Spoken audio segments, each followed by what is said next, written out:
మిత్రులందరికీ ముందుగా నూతన సంవత్సర శుభాకాంక్షలు మిత్రులారా. ఈరోజు మీ ముందుకు ఇటీవల 59వ జ్ఞానపీఠ అవార్డు అందుకున్నటువంటి వినోద్ కుమార్ శుక్లా అయినటువంటి హిందీ రచయిత మరణించాడు. ఎప్పుడు అనంటే డిసెంబర్ 23, 2025 మరణించాడు.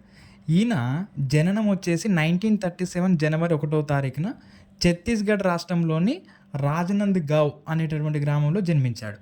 ఈయన యొక్క విశిష్టతలు కనుక మనం గమనిస్తే, జ్ఞానపీఠ అవార్డు అందుకున్నటువంటి 59వ వ్యక్తి 2020 సంవత్సరంలో.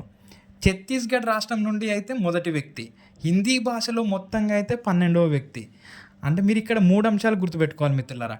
జ్ఞానపీఠ అవార్డు అందుకున్న 59వ వ్యక్తి, ఛత్తీస్గఢ్ రాష్ట్రం నుండి అయితే మొదటి వ్యక్తి, హిందీ భాషలో అయితే 12వ వ్యక్తి. మరి హిందీ భాషలో మొదటి వ్యక్తి ఎవరు అని అంటే సుమిత్రా నందన్ పంత్. ఈయనకు చిదంబర అనే కవితా సంకలనానికి గాను 1968లో వచ్చింది. ఇది మనకి ఇప్పుడు ఉన్నటువంటి కరెంట్ అఫైర్స్లో ఇంపార్టెంట్. మరి ఇప్పుడు ఈ జ్ఞానపీఠ అవార్డు గురించి మనం దాని చరిత్రలోకి వెళ్తే, దీనిని 1961 సంవత్సరంలో ప్రారంభించారు. ఈ అవార్డు ఇవ్వడం మాత్రము 1965 నుంచి ప్రారంభించారు. ప్రారంభం మాత్రం 1961, అవార్డు ఇవ్వడం మాత్రం 1965 నుండి ప్రారంభించారు. దీనిని భారతీయ జ్ఞాన్ విద్యాపీఠ్ వారు అందిస్తారు.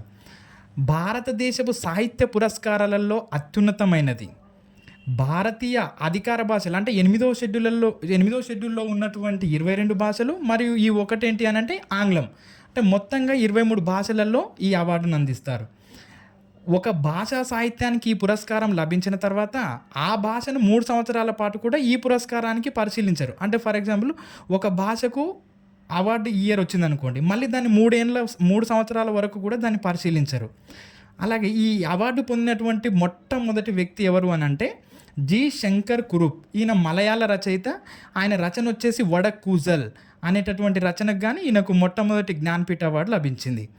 తర్వాత ఇందులో ఇచ్చేటటువంటి నగదు ఎంత అంటే 11 లక్షలు ప్లస్ ఒక ప్రశంసా పత్రం అందిస్తారు. ఇప్పటి వరకు మన తెలుగు భాషలో 3 మాత్రమే జ్ఞానపీఠ అవార్డులు వచ్చాయి. వాళ్ళని చూస్తే విశ్వనాథ సత్యనారాయణ శ్రీమద్ రామాయణ కల్పవృక్షానికి గాను వచ్చింది, ఈయనకు 1970లో వచ్చింది. రెండోది వచ్చేసి సింగిరెడ్డి నారాయణ రెడ్డి, ఈయనకు విశ్వంబర అనే కావ్యానికి గాను వచ్చింది, ఇది 1988లో వచ్చింది. మూడో వ్యక్తి రావూరి భరద్వాజ, ఈయనకు పాకుడురాళ్ళు అనే రచనకు గాను వచ్చింది, దీనికే మరొక పేరు మాయా జలతార అని కూడా అంటాము. ఈయనకు 2012వ సంవత్సరంలో వచ్చింది. 1982 వరకు కూడా ఏదైనా రచనకు మాత్రమే ఇచ్చేవారు జ్ఞానపీఠ అవార్డును.